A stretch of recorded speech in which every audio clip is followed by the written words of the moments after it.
Welcome my dear rockets, कैसे हैं आप सभी। आजकल हमारा ध्यान जरा साउथ ईस्ट एशियन मूवीज पर जा रहा है क्योंकि वहाँ पर काफी अच्छी इंटरेस्टिंग स्टोरीज मिल रही हैं। आपने चैनल पर कंबोडिया में हुए उस सिविल वॉर पर आधारित movie first they killed my father तो देखी होगी। अगर नहीं देखी तो जरूर देखना क्योंकि आज की मूवी भी साउथ ईस्ट एशियन देश इंडोनेशिया में बनी हॉरर मूवी है जिसका नाम है स्वीडनो। बाकी आप चैनल पर नए हो तो सब्सक्राइब कीजिए। मूवी की शुरुआत में ब्लैक ड्रेस पहनी हुई एक लड़की बड़ी टेंशन में कमरे से बाहर आती है। दूसरी लड़की जिसने येलो ड्रेस पहना हुआ है वो पूछती है तुमने उस लड़की को अभी तक नहलाया क्यों नहीं। ब्लैक ड्रेस वाली कहती है कि दीदी रिकॉर्डर टूट गया था। हे भगवान, रिकॉर्डर कैसे टूटा? कम से कम तुमने वो कर्मकांड तो कर दिया ना। ब्लैक ड्रेस वाली कहती है नहीं किया। अब दोनों घबरा कर उस कमरे में जाती है जहाँ बेड पर व्हाइट ड्रेस में एक लड़की लेटी है। ये कोई मामूली लड़की नहीं है, इस लड़की का नाम है डेला। अब दोनों धीरे से एक बैम्बो केज उसके ऊपर रखती हैं लेकिन उसके हाथ बाहर होते हैं। येलो ड्रेस वाली उसके हाथ अंदर घुसाने की कोशिश करती है कि अचानक डेला उठकर उसका गला पकड़ लेती है और दीवार पर उसका सर पटकने लगती है। फिर उसकी गर्दन पर पैर दबाकर उससे खत्म कर डालती है। ब्लैक ड्रेस वाले सांस रोककर बैठी होती लेकिन डेला उसका भी खात्मा कर देती है। और यहाँ मूवी का टाइटल स्वीडनो डालकर होती है मूवी शुरू। यह है मूवी की हीरोइन श्री जो एक होटल में वेट्रेस का काम करती है। वो होटल के ओनर से अपने पिताजी के इलाज के लिए पैसे उधार मांगती है। ओनर के पास भी उतने पैसे नहीं होते तो वो स्त्री को एक नोटिस दिखाती है। ओतमोजो परिवार इस टाउन का सबसे धनी परिवार है। उनके बड़े घर में काम करने के लिए वे रोज औरतों को इंटरव्यू कर रहे हैं। ओनर कहती है कि उनका घर इतना बड़ा है कि उन्हें कई वर्कर्स की जरूरत होती है। तुम जाकर देखो, सिलेक्ट हो गई तो तुम्हें अच्छी सैलरी मिलेगी। अगले ही दिन श्री इंटरव्यू के लिए जाती है। वहाँ इंटरव्यू के लिए लाइन लगी होती है और वे सभी डिप्लोमा होल्डर्स हैं। लो, मेरे पास तो ना डिग्री है ना डिप्लोमा, मिल चुकी नौकरी। इस तरह मायूस होकर वो लौट जाती है लेकिन कुछ ही दूर पर जाने पर बारिश शुरू हो जाती है और सीधे गाड़ी से टकरा जाती है। गाड़ी का ड्राइवर और लिडिया नाम की एक लड़की उसे उठाकर घर के अंदर लेके जाते हैं। लिडिया पूछती है तुम बिना इंटरव्यू दिए लौट क्यों रही थी। श्री कहती है कि मैं उतनी क्वालिफाइड नहीं हूँ। इतने में पीछे का दरवाजा खुलता है और लिडिया श्री को वहीं बैठाकर उस कमरे में जाती है। श्री वहाँ एक पेंटिंग देखती है जिसमें बच्चे की आंखें एक खतरनाक डिमन की आंखें जैसी लगती हैं और मुड़कर श्री को देखती है। श्री तो घबराई जाती है कि ये क्या चीज है। तभी लिडिया आकर कहती है कि मालकिन तुम्हें अंदर बुला रही है। वो अंदर कमरे में जाती है जहाँ पर एक औरत बैठी होती है। श्री अपना नाम बताती है तो वो औरत पूछती है क्या तुम किलबॉन फ्राइडे को पैदा हुई थी। श्री चौंक कर कहती है कि हाँ, लेकिन आपको कैसे पता चला। वो कहती है कि तुम्हारी खुशबू से पता चल गया था। लेकिन तुम यहाँ क्यों आई हो। श्री कहती है कि मुझे अपने पिताजी के इलाज के लिए पैसे चाहिए, इसलिए एक अच्छी नौकरी की तलाश में यहाँ पर आई हूँ। अब वो औरत कहती है कि तुम्हें नौकरी पैसा सब मिलेगा लेकिन तुम ये बताओ क्या तुम मेरे लिए काम कर सकोगी। ये कहकर वो पास आती है तो उस औरत के चेहरे पर जैसे काले छाले पड़े होते हैं। श्री तो एकदम डर जाती है कि ये क्या चेहरा है, लेकिन फिर भी अपनी मजबूरी में वो उस औरत के लिए काम करने के लिए मान जाती है। फिर वो औरत श्री के पास आकर उसके थोड़े बाल काटकर एक बाउल में डालती है और अपना थोड़ा सा खून भी उस पर डालती है। फिर वो अपना ड्रेस हटाती है तो उसके पीठ पर इतने फोड़े फुंसियां होती है कि श्री को घिन आ जाती है। वो श्री को उन घावों को साफ करने को कहती है और बताती है कि जब तक तुम मेरा कहा मानोगे तब तक तुम्हें कुछ नहीं होगा। काम करने के बाद श्री घर आ रही होती है। ड्राइवर उसे वार्न करता है कि बड़े घर में जो भी हुआ उसे अपने पिता को मत बताना वरना बहुत बुरा होगा। श्री भी मान जाती है। उसके पिता को श्री का उस बड़े घर में जाना पसंद नहीं होता और कहीं और नौकरी ढूंढने को कहता है उसका पिता। पर श्री कहती है कि इससे अच्छी नौकरी और सैलरी मुझे कहीं नहीं मिलेगी और जैसे मैंने बहनों को खो दिया है उस तरह मैं आपको खोना नहीं चाहती। उस रात श्री को अपने पिता के पुकारने की आवाज आती है और वो कमरे में जाकर देखती है उसके पिता तड़प रहे होते हैं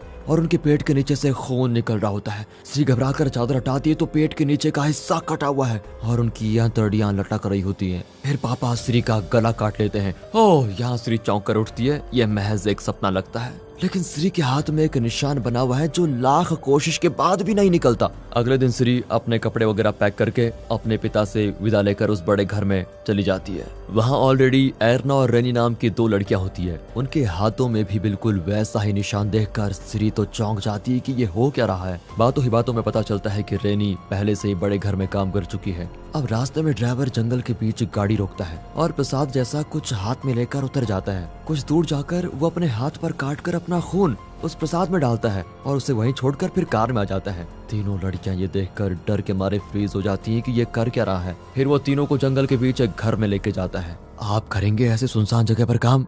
डरिए मत, कमेंट से बता दीजिए। ड्राइवर बताता है कि तुम तीनों को यहीं रहना है। वहाँ एक कमरे में ताला लगा होता है और कैलेंडर में 13th डे को मार्क करके 1000 नंबर लिखा होता है। श्री पूछती है कि इस दिन को मार्क क्यों किया गया है। रैनी बताती है कि उस दिन हम अपना काम खत्म करके यहाँ से चली जाएंगी।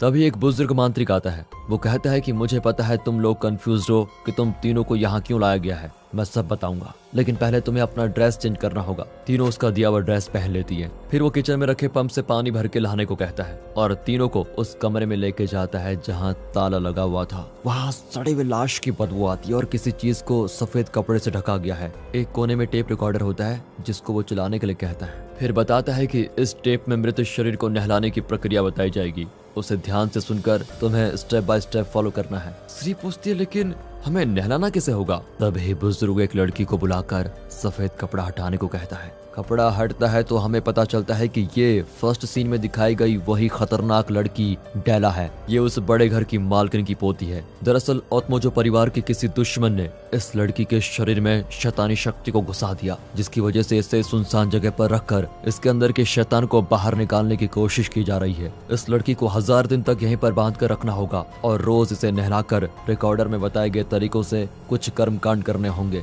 तब जाकर ये लड़की शैतान के चंगुल से आजाद हो पाएगी। तीनों रियलाइज करती है कि कितनी बुरी तरह फंस चुकी हैं वो। बुजुर्ग कहता है कि इसके अंदर के शैतान को शांत करने के लिए हमें इसे रोज नहलाना होगा। अगर एक बार भी मिस हो गया तो शैतान का गुस्सा बढ़ जाएगा और वो बहुत वायलेंट हो जाएगा। अब ये टेप ऑन करते हैं और उसके इंस्ट्रक्शंस के मुताबिक बैम्बो केज हटाते हैं, लेकिन हटाने से पहले चेक कर लेते हैं कि उसके हाथ पैर ठीक से बंधे हुए हैं या नहीं। फिर एक बाउल में पानी लेकर उसमें 7 तरह के फूलों को डालकर टेप में बताए जा रहे मंत्र को पढ़ते हुए वो डेला को साफ कर रहे होते हैं। रैनी पहले से इस बारे में जानती है तो सारी प्रक्रिया वही कर रही होती है।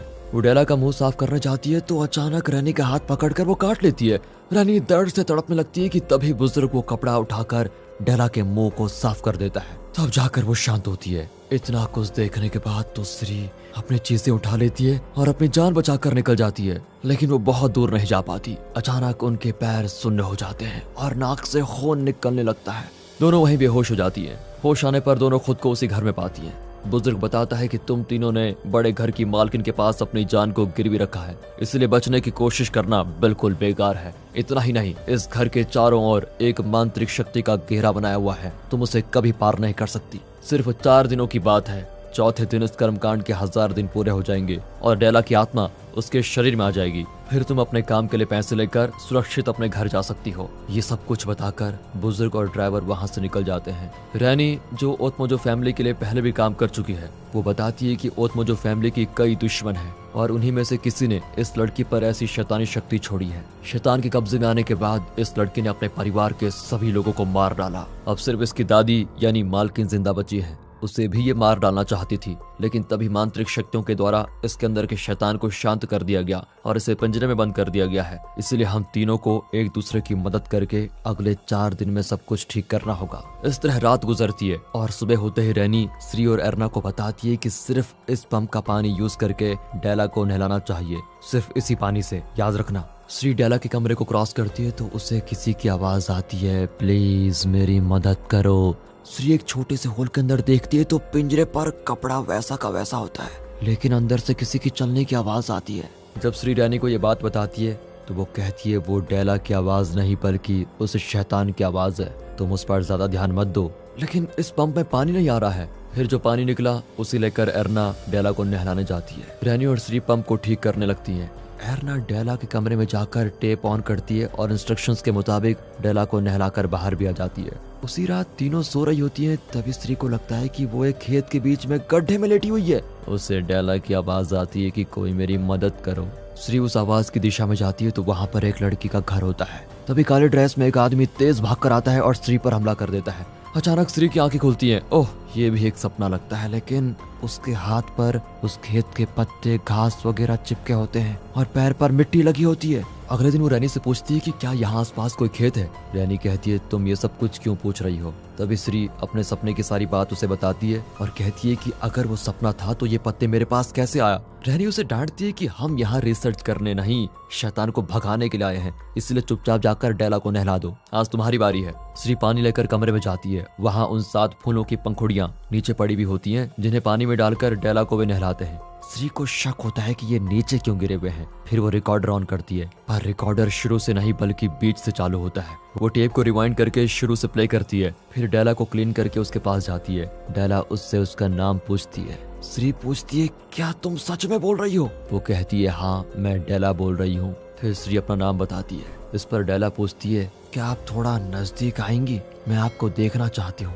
अब श्री सोचती है कि ये तो डेला बोल रही है, इसीलिए वो चेक नहीं करती कि उसके हाथ पैर ठीक से बंधे हुए हैं या नहीं। वो डायरेक्टली कपड़ा उठाकर केज को भी हटा देती है। डेला फिर श्री को उसकी बहन की याद दिलाती है, क्योंकि श्री की छोटी बहन भी बीमार होकर मर गई थी। श्री डेला को फिर अपनी बहन के बारे में बताती है तो डेला को भी बहुत दुख होता है। फिर श्री डेला को नहलाने के लिए पानी लेने के लिए जाती है तो डेला कहती है, दीदी क्या मैं आपका चेहरा जरा नजदीक से देख सकती हूँ। दीदी शब्द सुनकर श्री को यकीन हो जाता है कि ये डेला ही बोल रही है। वो कैंडल लेकर डेला के बहुत पास जाती है तो अचानक रिकॉर्डर उल्टा प्ले होने लगता है। मतलब नॉर्मली उसमें प्ले होता है कि डेला के हाथ पर बांध दो, उसका बैम्बो केज मत हटाओ वगैरह वगैरह, लेकिन अब उसमें प्ले होता है कि अब आप उसका केज हटा सकते हैं, उसके हाथ पैर भी खोल सकते हैं, वो एकदम सेफ है। श्री हैरान होती है कि रिकॉर्डिंग बदल कैसे गई। वो टेप को चेक करने लगती है तो वहाँ के सारे कैंडल्स बुझ जाते हैं। इतना ही नहीं, श्री के पास एक शैतान हवा में उड़ रही होती है। इसी बीच डेला भी कहती है कि दीदी मुझे डर लग रहा है, प्लीज मेरे पास आ जाइए। श्री भी उस पर तरस खाकर उसके पास चली जाती है तो वो अचानक भूतनी की तरह उठकर श्री पर हमला कर देती है। श्री घबराकर चिल्लाती है तो रेनी भाग कर आती है। तभी डेला चुपचाप अपने बेड पर लेटी होती है और उस पर केज भी रखा होता है, उसके हाथ पैर भी बंधे होते हैं। फिर दोनों मिलकर उस पर सफेद कपड़ा ढककर बाहर आ जाती है। श्री बताती है कि कमरे में पंखुड़ियां नीचे पड़ी थी और रिकॉर्डिंग बीच से चालू हुई। फिर वो उल्टा सीधा प्ले होने लगा कि डेला के हाथ खोल दो, उसका केज हटा दो। फिर डेला ने मुझ पर हमला करने की कोशिश की। रेनी उसकी बात पर विश्वास नहीं करती। वो एरना से पूछती है कि कल जब तुमने उसे नहलाया था तो क्या हुआ, कुछ हुआ था? एरना कहती नहीं, मैंने टेप के मुताबिक उसको नहलाया और केज को ठीक से रखकर बाहर आ गई। अब रेनी श्री को डांटती है कि एक छोटा सा काम तुम ठीक से नहीं कर सकती क्या? अगर जिंदा बाहर जाना है तो मन को साफ रखो और सिर्फ काम पर ध्यान दो। अब सिर्फ 2 दिन बचे हुए हैं। उस रात श्री को फिर वही खेत वाला सपना आता है और वो उस लड़की के घर में जाने की कोशिश भी करती है। तभी वही काली ड्रेस वाला आदमी कुल्हाड़ी लेकर उसकी ओर भागता है और खुशकिस्मती से वो सिर्फ उसके बाल ही काट पाता है। तभी श्री जाग जाती है, लेकिन सपने में कुल्हाड़ी से श्री के बाल कट गए थे और सच में वो बाल उसके तकिए पर मिलते हैं। अगले दिन श्री देखती है कि एरना डेला के कमरे के दरवाजे पर कुछ कर रही है। इतने में मांत्रिक इनकी जरूरत की चीजें लेकर आता है। श्री और एरना उन चीजों को अंदर रखते हुए देखती हैं कि बड़े घर का ड्राइवर बहुत बड़ा गड्ढा खोद रहा है। इनके समझ में नहीं आता कि ये किस लिए गड्ढा खोद रहा है। फिर श्री मांत्रिक को कल रात की बात बताती है जिसमें टेप गलत इंस्ट्रक्शन दे रहा था और बीच से शुरू हुआ। मांत्रिक कहता है कि ये सब कुछ उस शैतान का काम है, तुम उसे फॉलो मत करो, अब तक तो तुम्हें प्रोसीजर याद हो ही गया होगा। तब श्री उसे अपने सपने के बारे में बताती है जिसमें वो एक खेत के बीच उठती है और उसे घर में डेला की आवाज आती है कि मुझे बचाओ। मांत्रिक भी उस सपने को सीरियसली नहीं लेता और बताता है कि आज और कल की तो बात है, 2 दिन अपने कर्मकांड ठीक से कर लो, फिर तुम आराम से पैसे लेकर घर जा सकती हो। इस तरह कहकर मांत्रिक और ड्राइवर चले जाते हैं। तीनों उस गड्ढे को देखती हैं लेकिन वो एकदम खाली होता है। शाम को श्री और एरना मिलकर बहुत मेहनत से उस पंप से पानी निकालती हैं क्योंकि उसमें पानी ठीक से नहीं आता। फिर श्री और रेनी मिलकर डेला को नहलाने जाती हैं। जब वे टेप ऑन करती हैं तो इस बार भी वो बीच से ही बचता है। अब रेनी को भी श्री की बात पर यकीन होने लगता है। श्री नोटिस करती है कि पानी का बकेट लीक हो रहा है और सारा पानी बह गया था। वो फिर जाकर पंप मारने लगती है पर वो कमबख्त काम करे तब ना, पानी बिल्कुल ही बंद हो जाता है। इसी बीच एरना रेनी से कहती है कि तुम जाकर श्री की मदद करो, मैं यहाँ डेला को संभाल लूंगी। फिर श्री और रेनी मिलकर किसी तरह बाल्टी भर कर ले आती हैं। दोनों कमरे के अंदर जाती हैं तो एकदम चौंक कर खड़ी रहती हैं। बिस्तर पर डेला नहीं होती। वे कैंडल लेकर कमरे में चारों ओर देखती हैं तो डेला एक कोने में खड़ी रो रही होती है। वे डेला डेला कहकर उसके पास जाती हैं तो अचानक सारे कैंडल्स बुझ जाते हैं और डेला भी गायब हो जाती है। अचानक अंधेरे में डेला रेनी पर अटैक करती है और श्री और रेनी गला फाड़ कर चिल्लाने लग जाती है। आवाज को सुनकर एरना अंदर आती है तो डेला उसके कंधे को काट लेती है। तब श्री एरना को बचाती है और फूलों से भरा पानी डेला के ऊपर डालती है। तब जाकर डेला के अंदर का शैतान कुछ देर में शांत हो जाता है। फिर तीनों मिलकर डेला के हाथ पैर बांध देती हैं तो डेला कहती है कि तुम तीनों की वन फ्राइडे को पैदा हुई, इसलिए वो लोग तुम तीनों की बलि चढ़ाने जा रहे हैं। कट करके आखिरी दिन को दिखाते हैं यानी 1000वां दिन। श्री कहती है कि डेला को कैसे पता चला कि हम तीनों की वन फ्राइडे को पैदा हुई है, तो क्या सच में हमारी बलि चढ़ जाएगी? रेनी उसे शांत करते हुए एक सच बताती है कि जब मैं पिछली बार बड़े घर में काम करती थी तो मेरी 2 फ्रेंड्स डेला को नहलाती थी, लेकिन एक दिन उन्होंने कर्मकांड ठीक से पूरा नहीं किया जिसकी वजह से डेला ने उन दोनों को मार डाला। उस घटना के बाद मेरा पति और मेरा बेटा भी मुझे छोड़कर चले गए। मैं आत्महत्या करने जा रही थी, लेकिन बड़े घर की मालकिन ने मुझे बचाया और मुझे सहारा दिया, इसलिए मुझे उन पर पूरा विश्वास है। वो कभी हमारी बलि नहीं चढ़ाएंगी, वो हमें जरूर आजाद कर देंगी, चिंता मत करो। ये सुनकर श्री और एरना थोड़ी शांत होती है। अगली सुबह वो देखती हैं कि डेला के कमरे का ताला टूटा हुआ है और वो लकड़ी की खिड़की को तोड़कर बाहर भाग गई थी। अब इतने बड़े जंगल में उसे ढूंढे कहाँ। रैनी बताती है कि वो मांत्रिक घेरे को पार करके कहीं नहीं जा सकती, वो पास ही कहीं होगी। ये कहकर तीनों अलग अलग दिशाओं में डेला को ढूंढने निकलती हैं। रैनी देखती है कि मांत्रिक घेरे की एक छतरी नीचे गिरी पड़ी हुई है। वो उसे उठाकर ठीक से खड़ा कर ही रही होती है कि उसे चक्कर आने लग जाते हैं। अचानक कोई रैनी के सर पर मारकर उसे बेहोश कर देता है। यहाँ श्री उस छतरी के पास पहुंच जाती है, लेकिन पीछे से डेला उस पर हमला करके उसकी गर्दन दबाने लगती है। ऐन वक्त पर मांत्रिक वहाँ पर आकर डेला पर फूलों वाला पानी डालकर उसके हाथ पैर बांध देता है। लेकिन अचानक एरना बुजुर्ग की पीठ पर चाकू भोंककर डेला के हाथ पैर खोलने लगती है। श्री चौंक जाती है, क्या तुम डेला को बचाना नहीं चाहती? एरना कहती है, नहीं, मैं उससे बचाने नहीं, उससे आजाद करने आई हूँ। सारी मुसीबत की जड़ वो मालकिन है। और तब पता चलता है कि शुरू से ही जब एरना की बारी आती थी तो वो डेला को ठीक से नहाने के बजाय आधे टेप तक ही काम करती थी और डेला पर पानी डालने के बजाय नीचे फेंक देती थी। इसी वजह से जब श्री जाती थी तो टेप बीच से चालू होता था और डेला इतनी वायलेंट हो जाती थी। एरना ने ही डेला के हाथ पैर खोले और खिड़की तोड़कर उसको भगाने दिया। रैनी पर भी इसी ने हमला किया था। अब वो श्री को मारने जाती है, लेकिन श्री एक भारी पत्थर उसके सर पर मारकर उसे गिरा देती है। फिर उसके सर में एक नुकीली लकड़ी घुसाकर उसे वहीं मार डालती है। पर वो बहुत गिल्टी फील करती है और अब यहाँ नहीं रहना चाहती। तभी मालकिन भी आ जाती है और उसे समझाती है कि इसमें तुम्हारी कोई गलती नहीं है, तुमने तो डेला को बचाने की कोशिश की थी, आगे किसी और की जान न चली जाए इसके लिए तुम्हें मेरी मदद करनी होगी। तुम अपनी बहन को बचा नहीं पाई, लेकिन भगवान ने तुम्हें डेला को बचाने का मौका दिया है और वो खेत वाला सपना सिर्फ तुम्हें ही आ रहा है। मतलब तुम ही डेला को उस शैतान के चंगुल से छुड़ा सकती हो। उसने मेरी पोती डेला को सुकुमा नाम की एक अंधेरी दुनिया में कैद करके रखा हुआ है और सिर्फ तुम अपने सपने के द्वारा उस दुनिया में जाकर मेरी पोती को बचा सकती हो। प्लीज मुझ पर ये एहसान करो। अब श्री भी मान जाती है क्योंकि उसे डेला में अपनी बहन नजर आई थी।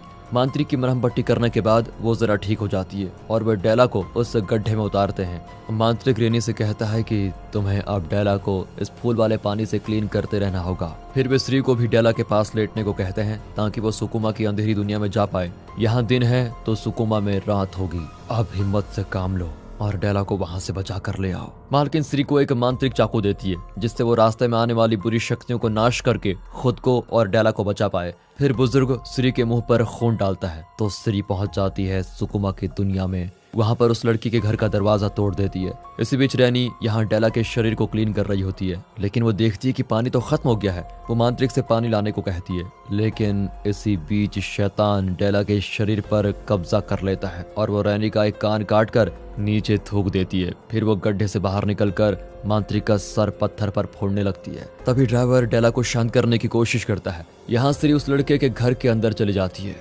वहाँ वही ब्लैक ड्रेस वाला कुल्हाड़ी से श्री को मारता भी है, लेकिन इस बार भी श्री को ज्यादा चोट नहीं लगती। इतने में श्री उसकी कुल्हाड़ी छीनकर उसके पेट में घुसा देती है। फिर वो एक कमरे में पहुंचती है जहां उस आदमी ने डेला को कैद करके रखा हुआ है। लगता है ये ब्लैक ड्रेस वाला ही ओतमोजो परिवार का वो दुश्मन है जिसने शैतानी शक्ति को डेला के शरीर में घुसा दिया। यहाँ डेला ड्राइवर के पैर में चाकू मारकर मालकिन को पकड़ लेती है, लेकिन मालकिन सुकुमा की दुनिया में कैद डेला से बात करती है, जिसकी वजह से इस शैतान का ध्यान भटक जाता है और वो मालकिन को छोड़ देती है। वहाँ वो ब्लैक ड्रेस वाला श्री पर हमला कर देता है। ये देखकर डेला की आत्मा लालटेन नीचे गिरा देती है, जिसकी वजह से उस घर में आग लग जाती है। मौका पाकर श्री और डेला फिर वहां से बचकर खेत के बीच बने उस गड्ढे की ओर भागती है, लेकिन डेला के शरीर में जो शैतानी शक्ति थी वो अब भी इन पर हमला करने आती है। लेकिन तब तक ये दोनों गड्ढे में कूद जाती हैं। इस तरह डेला के शरीर में बसी वो शैतानी शक्ति भी बाहर निकल जाती है और श्री भी असली दुनिया में लौट आती है। और इस तरह ओतमोजो परिवार का वो दुश्मन यानी वो ब्लैक ड्रेस वाला और कोई नहीं एरना का पति है। यहाँ मालकिन को अपनी पोती मिल गई है और श्री अब आजाद है। लेकिन जिस शैतान से ब्लैक ड्रेस वाले ने वादा किया था कि डेला उसे मिलेगी, अब वो शैतान गुस्सा होकर ब्लैक ड्रेस वाले को मार डालती है। अगले सीन में श्री को दिखाते हैं जो बड़े घर में खड़ी है। मालकिन उसे काम के पैसे ला कर देती है। श्री पूछती है कि वो आदमी आपके परिवार से बदला क्यों लेना चाहता था। इस पर मालकिन कहती है कि ये हमारा पर्सनल मामला है, तुम बस काम के पैसे लो और चले जाओ। डेला को बचाने के लिए शुक्रिया। लेकिन सिरी उन पैसों को लेने से इनकार कर देती है और चली जाती है क्योंकि अब उसे मालकिन पर शक है। इसने शायद एरना के परिवार के साथ कुछ बुरा किया होगा, इसलिए उसका पति इससे बदला लेना चाहता था। फिर सिरी वहां से निकल जाती है। ड्राइवर उसे उसके घर छोड़ने जाता है। तब वो रास्ते में बताता है कि इस सारी मुसीबत की जड़ मालकिन ही है। इसने एरना के परिवार पर जादू टोना किया, जिसका बदला लेने के लिए उसके पति ने शैतानी शक्ति की मदद ली। और अच्छा हुआ तुमने उनके पैसे नहीं लिए, वरना मेरी तरह तुम्हें भी उम्र भर उन्हीं की गुलामी करनी पड़ती। बाकी दोस्तों, हमारे दूसरे चैनल मूवीज वेदर को सब्सक्राइब कर दें, वहाँ पर भी हम कुछ वीडियोस डालते हैं। ये वीडियो आपको कैसी लगी? वीडियो अच्छी लगी हो, स्टोरी अच्छी लगी हो, एक्सप्लेनेशन अच्छा लगा हो तो लाइक कीजिए, चैनल को सब्सक्राइब। मिलते हैं अगली वीडियो में, तब तक के लिए गुड बाय, ख्याल रखिए अपना and finally thanks for watching.